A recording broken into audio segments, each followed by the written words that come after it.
Ating pong kaunting giving, kamustahan, at nang maramdaman po natin ang essence ng ating pong Kapaskuhan.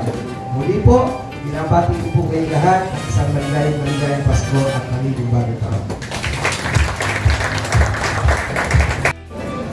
At siyempre sa President ng Quezon Prime Media Group, Sir Danny Ordonez, sa President po ng Quezon Publisher Association, kay Sir Roy Santa Rosa, and the Manager ng Philippine Information Agency, Sir Lito Giron, and to all our media friends. Ayun, kagaya lang ng nasabi kanina ni Vice, for the past 10 years, we have been consistently doing our Christmas party.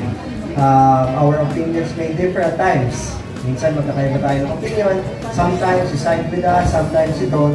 Basta kagaya lang din po ng sinabi ng mga nakaraang salita, dun po tayo sa tama. It is part of our responsibility from the media group to distribute proper information to the public.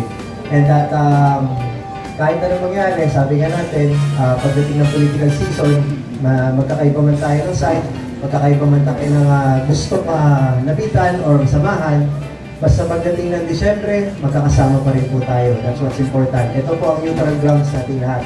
So we would like to keep this kind of relationship sa bawat isa. We may have a love-hate relationship with one another, but at the end of the day, tatanggapin at arugain po namin kayo ni Vice Mayor Dondon Arcala. So yun lang po, sana manatili po ang ating neutral grounds, ang friendship po ng bawat isa sa atin.